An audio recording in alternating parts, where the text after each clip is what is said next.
किस खुशी में मुस्कुरा रहे हैं? किस खुशी में ये पार्टी चल रही है? तुम किस खुशी में मिठाई बांट रहे हो? हम इस तरह के सेंटेंसेस अक्सर अपने डेली लाइफ में यूज़ करते हैं। But do you know how to speak this type of sentences in English? If you don't know, so must watch this class till the end. Because today in this class, we are going to learn how to speak these type of sentences in English. Hi everyone, this is Dineshwari. I'm your English trainer. Today in this class, we are going to learn again new English sentence structure.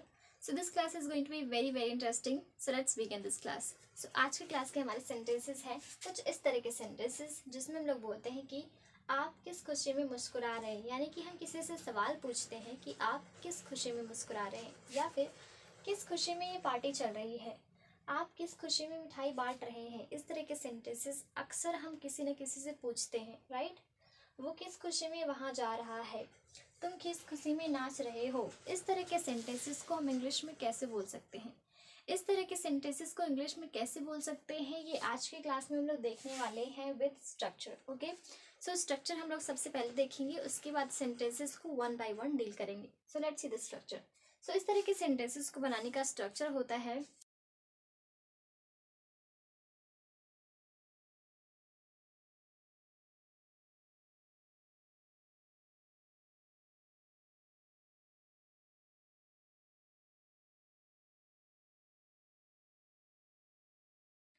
All right guys. सो ये रहा हमारा structure इस तरह के sentences को बनाने का। हमारा स्ट्रक्चर है इन वर्ड प्लेजर प्लस आपका helping verb plus subject plus main verb plus other word. ठीक है, सो आपको एक चीज़ यहाँ पर ध्यान रखना है कि चूंकि इन सारे सेंटेंसेस में हम सवाल पूछ रहे हैं, राइट, सो हमारा हेल्पिंग वर्ब पहले यूज़ होगा।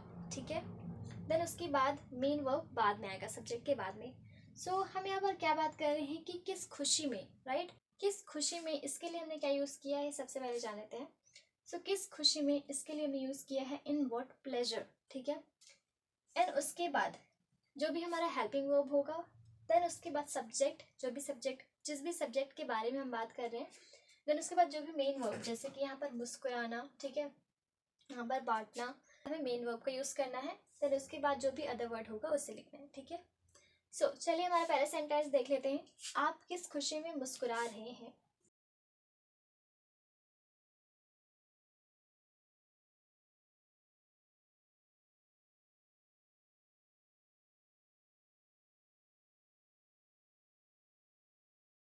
ओके, सो हमारा सेंटेंस है आप किस खुशी में मुस्कुरा रहे हो। In what pleasure are you smiling. जैसा कि मैंने आपसे कहा था कि हमें सबसे पहले हेल्पिंग वर्ब का यूज़ करना है, जो कि हम यहाँ पर क्वेश्चन पूछ रहे हैं। सो इन व्हाट प्लेजर के बाद आपको हेल्पिंग वर्ब यूज़ करना है, देन उसके बाद आपका सब्जेक्ट होगा, देन आपका मेन वर्ब। उसके बाद अगर कोई अदर वर्ड है तो ठीक, और नहीं है तो नहीं लिखना। ठीक है, so in what pleasure are you smiling. Alright, next sentence है किस खुशी में ये पार्टी चल रही है।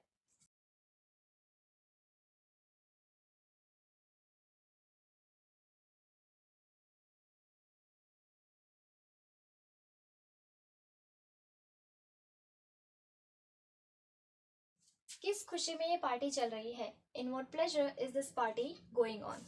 ऑलराइट, नेक्स्ट सेंटेंस है आप किस खुशी में मिठाई बांट रहे हो।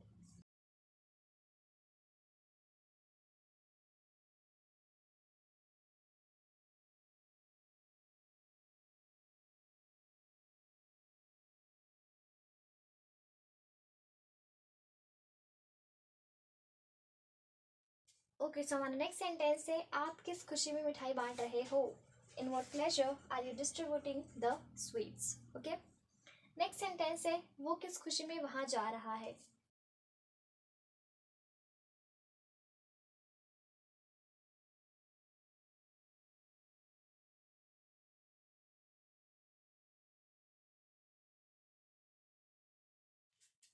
ओके, सो वो किस खुशी में वहां जा रहा है। In what pleasure is he going there. Okay, next sentence है तुम किस खुशी में नाच रहे हो।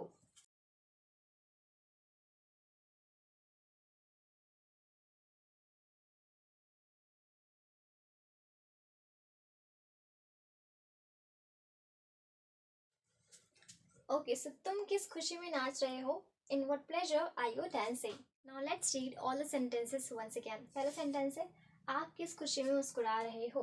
In what pleasure are you smiling. किस खुशी में ये पार्टी चल रही है। In what pleasure is this party going on. आप किस खुशी में मिठाई बांट रहे हो? In what pleasure are you distributing the sweets? Next है, वो किस खुशी में वहाँ जा रहा है? In what pleasure is he going there? तुम किस खुशी में नाच रहे हो? In what pleasure are you dancing? Now you can take a screenshot. And one more thing guys which I have forgotten to tell you that यहाँ पर main verb का यूज़ हमें करना है, बट मेन वर्ब के ING form का हमें use करना है. ठीक है, मेन वर्ब का आईएनजी फॉर्म यहाँ पर यूज़ होगा. ये आपको ध्यान में रखना है क्योंकि ये सारे सेंटेंसेस हमारे कंटिन्यूस टेंस में है, इसलिए यहाँ पर मेन वर्ब हमारे आईएनजी फॉर्म में यूज़ होगा. It's all for today, guys. I hope you learned something new and you're really going to use it in your spoken English. And if you haven't followed me, so make sure that you follow me, and thank you so much for watching this class till the end. I'll meet you in the next class. Till then, bye bye, take care, keep learning, keep watching.